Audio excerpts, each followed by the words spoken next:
Class 8 Hindi text chapter 13 राखी का मूल्य ऐतिहासिक नाटक।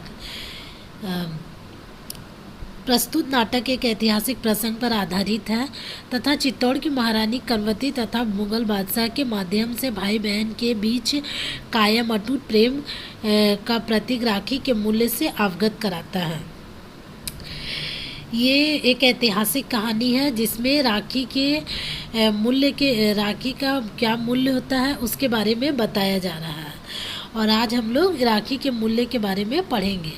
पात्र कंवती, तातर खां, बाघ सिंह, जवाहर बाई, हुमायूं, हिंदू बेगम, सिपाही, दूत। पहला दृश्य, चित्तौड़ का भीतरी भाग महारानी कंवती, जवाहर बाई और बाघ सिंह बैठे हुए बातचीत कर रहे थे। कंवती: हाँ बाघ सिंह, युद्ध का क्या हाल है? बाघ सिंह: राजपूत वीरता से लड़ रहे हैं, किंतु एक तो हमारी संख्या बहुत कम है, दूसरे शत्रुओं का यूरोपियन तोपखाना आग उगल रहा है। उसका मुकाबला तलवारों से तो नहीं हो सकता। हमें मरना है, हम हंसते हंसते मरेंगे और बहुतों को मार कर मरेंगे, पर दुख है तो यही कि मरकर भी मेवाड़ की मान की रक्षा न कर पाएंगे। चित्तौड़ के भीतरी भाग में महारानी कंवती, जवाहर बाई और बाघ सिंह बैठे हुए युद्ध के बारे में बातचीत करते हैं। तभी बाघ सिंह जो है युद्ध के बारे में बताता है कि ये राजपूत वीर लोग जो है वो वीरता से लड़ रहे हैं, लेकिन हमारा तो संख्या कम है और शत्रुओं का यूरोपियन तोपखाना आग उगल रहा है। उसका मुकाबला तलवारों से तो नहीं हो सकता। हम लोग को मरना होगा, हम लोग हंसते हंसते मरेंगे और बहुतों को मार कर मरेंगे। दुख इस बात का है कि मेवाड़ की मान की रक्षा ना कर सकेंगे। कंवती: बड़ा कठिन प्रसंग है। इस समय मेरे स्वामी नहीं है, उनके रहते मेवाड़ की और आंख उठाने का किसमें साहस था? उनके आतंक से मेवाड़ के बाहर भी दूर दूर तक अत्याचारों के प्राण कापा करते थे। मेवाड़ की सीमा में पैर रखने का साहस किसे हो सकता था? बाघ सिंह जी: हमने आपस के वैमन्य से की आग में अपने ही हाथों सर्वस्व स्वाहा कर दिया। तभी कंवती जो है उत्तर देती है कि ये बहुत कठिन प्रसंग है। अगर मेरे स्वामी होते तो मेवाड़ के तरफ कोई आंख उठाकर नहीं देख सकता था। उनका आतंक इतना था कि दूर दूर तक अत्याचारों का प्राण कांपता था। किसका साहस होता कि वो मेवाड़ की सीमा पर पैर रखता? बाघ सिंह: अब पश्चाताप करने से क्या होता है देवी, आप तो हमें मार्ग बताइए। कंवती: मुझे एक उपाय सुझाए। बाघ सिंह: क्या? कंवती: हुमायूं को राखी भेजूंगी। तभी बाघ सिंह कहता है कि अब पश्चाताप करने से क्या होगा, आगे का मार्ग बताओ। कंवती कहती एक उपाय सोचता है कि वह हुमायूं को राखी भेजेगी। जवाहर बाई: हुमायूं को एक मुसलमान को भाई बनाओगी? कंवती: चौंकते क्यों हो जवाहर भाई, मुसलमान भी इंसान है, उनकी भी बहनें होती है। सोचो तो बहन, क्या वे मनुष्य नहीं है? क्या उनके हृदय नहीं है?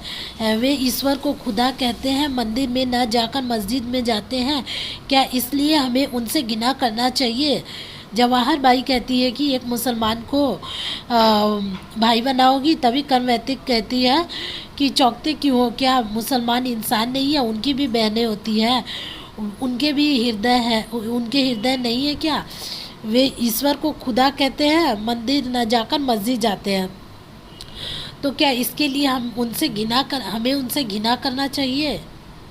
बाघ सिंह: किंतु और भी तो बाधाएं हैं। क्या हुमायूं पुराना बैर भूल जाएगा? तभी बाघ सिंह कहता है, क्या हुमायूं पुराना बैर भूल जाएगा? कंवती: ऐसा ना कहो, उन्हें भी तो भारत में जीना मरना है, हमारी तरह। भारत उनकी भी जन्मभूमि हो चुकी है। वे हमें भाई समझे और हम उन्हें। यही स्वाभाविक है, यही उचित है। इस विकट अवसर पर मेवाड़ की रक्षा का और उपाय ही क्या है? बाघ सिंह, आप भी कुछ बताइए, आपकी क्या सम्मति है?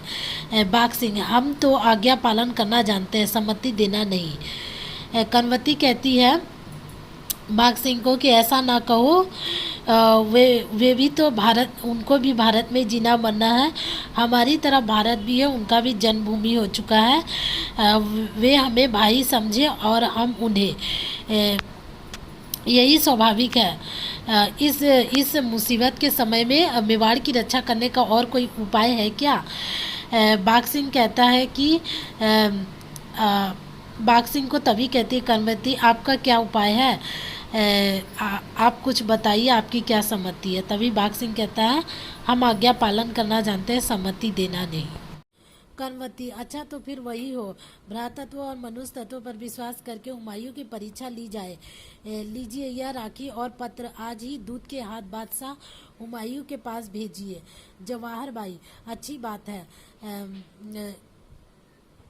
राखी और पत्र देती है जवाहर बाई, अच्छी बात है। हम भी देखेंगे कि कौन कितने पानी में है। इस बहाने एक मुसलमान की मनुष्यता की परीक्षा हो जाएगी और यह भी प्रकट हो जाएगा कि राजपुतानी की राखी में कितनी ताकत है। कनवती जो है कहती है अच्छा फिर ठीक है। हुमायूं को कनवती जो है राखी और पत्र अपने दूत के हाथ बादशाह हुमायूं को भिजवाती है। जवाहर बाई कहता है कि अच्छा ठीक है, अब देखेंगे कि मुसलमान की मनुष्यता की मुसलमान में कितनी मनुष्यता है और राजपुतानी की राखी में कितनी ताकत है। दूसरा दृश्य, बिहार में गंगा तट पर हुमायूं का फौजी डेरा, अपने खास तंबू में हुमायूं, उसका सेनापति हिंदू बेग और तातर खां बैठे हैं। एक पहरेदार का प्रवेश, पहरेदार अभिवादन करके जा पनाह। हुमायूं क्या है? पहरेदार, खिदमत में मेवाड़ का एक दूत आया। हुमायूं मेवाड़ से, अच्छा यही भेज दो। बिहार के गंगा तट पर हुमायूं का फौजी डेरा रहता है, जिसमें हुमायूं, उसका सेनापति हिंदू बेग और तातर खां बैठा रहता है। तभी एक पहरेदार का प्रवेश होता है। हुमायूं पहरेदार अभिवादन करके कहता है जापना। हुमायूं क्या? पहरेदार कहता है कि किस्मत में आपकी खिदमत में मेवाड़ का एक दूत आया। हुमायूं कहता है उसे यहीं भेज दो। पहरेदार का प्रस्थान और एक दूत का आगमन। हुमायूं, आओ मेवाड़ के बहादुर दूत, अभिवादन करके, स्वर्गीय महाराणा संग्राम सिंह जी की महारानी कनवती ने आपको यह सौगात भेजी है। हुमायूं हाथ बढ़ाकर, मेरी किस्मत। हिंदू बेग, तुम जानते हो मैं मेवाड़ की बहुत इज्जत करता हूँ और हर एक बहादुर आदमी को करना चाहिए। वहाँ की खाक भी सिर पर लगाने की चीज़ है, वहाँ के ज़रे ज़रे में बहिसत है। तातर खां, दुश्मन की तारीफ करने में जापना से बढ़कर। हुमायूं कहता है मेवाड़ के बहादुर, उसका दूत कहता है हुमायूं से कि स्वर्गीय महाराणा संग्राम जी की महारानी कनवती ने आपके लिए एक सौगात भेजी है। हुमायूं कहता है मेरी किस्मत। तभी हुमायूं हिंदू बेग से कहता है तुम जानते हो मेवाड़ की मैं बहुत इज्जत करता हूँ, वहाँ हर एक बहादुर को आदमी को करना चाहिए। वहाँ का खाक भी है जो सिर पर लगाने की चीज़ है, वहाँ के ज़रे ज़रे में बहिसत है। तातर खाक इस पर कहता है दुश्मन की तारीफ करने में जापना से बढ़। हुमायूं, दुश्मन, हा। आंखों पर से सब शुभ का चश्मा हटाकर देखो, जिन्हें हम दुश्मन कहते हैं वे हमारे भाई हैं, हम एक ही खुदा के बेटे हैं। तातर, हाँ देखो तो इसमें क्या लिखा है। हुमायूं पढ़ते पढ़ते विचार गमन हो गया। हुमायूं तातर का बात सुनकर कहता है कि आंखों पर से तसस्सुब का चश्मा हटाकर देखो, जिसको हम लोग दुश्मन कहते हैं वे सब हमारे भाई हैं, हम एक ही खुदा के बेटे हैं। तातर कहता है अच्छा देखो इसमें क्या लिखा है। हुमायूं पत्र पढ़ते पढ़ते विचार गमन हो जाता है।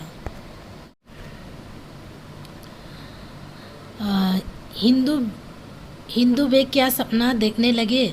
जापना, महारानी कनवती ने क्या जादू का पिटारा भेजा। हुमायूं, सचमुच हिंदू बेग, उन्होंने जादू का पिटारा भेजा है। मेरे सुने आसमान में उन्होंने मोहब्बत का चांद चमकाया है। उन्होंने मुझे राखी भेजी है, मुझे अपना भाई बनाया है। दूध से बहन कर्मवती से कहना, हुमायूं तुम्हारी माँ के पेट से पैदा नहीं हुआ तो क्या हुआ, वह तुम्हारे सगे भाई से बढ़कर है। कह देना मेवाड़ की इज्जत मेरी इज्जत है। जाओ तातर खा, आप दूध का प्रस्थान। तातर का, आपके अब्बा जान के जानी दुश्मन की औरत ने। हिंदू बेग कहती है कि हिंदू बेग कहते हैं कि क्या सपना देखने लगे जापना, महारानी कर्मवती ने क्या जादू का पिटारा भेजा। हुमायूं इस पर जवाब देता है, सचमुच हिंदू बेग, उन्होंने जादू का पिटारा भेजा है। मेरे सूने आसमान में मोहब्बत का चांद चमकाया है, मुझे राखी भेजकर अपना भाई बनाया है। तभी दूध से हुमायूं कहता है, कर्मवती से कहना, हुमायूं उसकी माँ के पेट से पैदा तो नहीं हुआ, लेकिन वह उसके सगे भाई से बढ़कर है। कह देना कि मेवाड़ की इज्जत अब मेरी इज्जत है। तातर खा, तभी तातर खा कहता है, आपके अब्बा जान के जानी दुश्मन की औरत ने। हिंदू बेग, उसी औरत ने जिसके खाबिद ने कसम खाई थी कि आपको हिंदुस्तान के बाहर खदेड़े बगैर चित्तौड़ में कदम न रखूँगा। हिंदू बेग उस पर कहता है कि उसी औरत ने जिसके खाविद ने कसम खाया था कि आपको हिंदुस्तान के बाहर खदेड़े बगैर चित्तौड़ में कदम नहीं रखेगा। हुमायूं, अफसोस कि तुम इस राखी की कीमत को नहीं जानते। छोटे छोटे धागे जानी दुश्मन को भी मोहब्बत की जंजीरों में जकड़ देते हैं। यह मेरी खुशकिस्मती है कि मेवाड़ की बहादुर रानी ने मुझे भाई बनाया और बहादुर शाह से मेवाड़ की हिफाजत करने के लिए मेरी मदद चाहिए। हुमायूं इस पर कहता है कि तुम राखी की कीमत को नहीं जानते हो। ये राखी के छोटे छोटे धागे जो दुश्मन को भी मोहब्बत का जंजीर से जकड़ लेता है, और ये मेरी खुशकिस्मती है कि मेवाड़ की बहादुर रानी ने मुझे भाई बनाया और बहादुर शाह से मेवाड़ की हिफाजत के लिए मदद चाहा है। तातर खा, तो क्या जापना ने उसकी इल्तिजा मंजूर कर ली है। हुमायूं, ये इल्तिजा नहीं हुक्म है। राखी आ जाने के बाद भी क्या सोच विचार किया जा सकता है। यह तो आग में कूद पड़ने का न्योता है। हिंदुस्तान की तवारीख कह रही है कि राखी के धागों ने हजारों कुर्बानियाँ कराई है। मैं दुनिया को बता देना चाहता हूँ कि हिंदुओं के रस्मों रिवाज मुसलमानों के लिए भी उतने प्यारे हैं उतने ही पाक है। बस आज ही मेवाड़ की तरफ कुछ करना होगा। तातर का तभी कहता है, क्या जापाना आप उन लोग का इल्तिजा मंजूर कर लिए। हुमायूं कहता है, इल्तिजा नहीं, ये तो हुक्म है। राखी आने के बाद अब क्या सोच विचार किया जा सकता है। ये तो आग में कूद पड़ने का न्योता है। हिंदुस्तान की तवारीख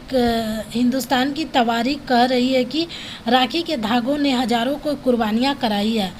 अब मैं दुनिया को बताना चाहता हूँ कि हिंदुओं के रस्म रिवाज मुसलमान के लिए भी उतने ही प्यारे उतने ही पाक है। बस आज ही मेवाड़ की तरफ कुछ करना होगा। हिंदू बेग, मुझे हिंदू मुसलमान का ख्याल नहीं, पर मैं समझता हूँ कि शेर खां को खुला छोड़कर मेवाड़ की तरफ लौट जाना खतरे से खाली नहीं। हुमायूं, अब सोचने का वक्त नहीं है। बहन का रिश्ता दुनिया के सारे सुखों दौलतों ताकतों और सल्तनतों से बढ़कर है। मैं इस रिश्ते की इज्जत रखूँगा। सल्तनत जाए पर मैं दुनिया को यह कहते नहीं सुनना चाहता हूँ कि मुसलमान बहन की इज्जत नहीं करना जानते। हिंदू बेग कहती है कि मुझे हिंदू मुसलमान का ख्याल नहीं है, पर शेर खां को खुला छोड़कर मेवाड़ की तरफ लौट जाना खतरे से खाली नहीं। तभी हुमायूं कहता है, अब सोचने का वक्त नहीं है। बहन का रिश्ता दुनिया के सारे दौलत ताकतों से बढ़कर है। मैं इस रिश्ते की इज्जत रखूँगा। सल्तनत जाए तो जाए, पर मैं दुनिया को यह कहते नहीं सुनना चाहता हूँ कि मुसलमान बहन की इज्जत नहीं करना जानते हैं।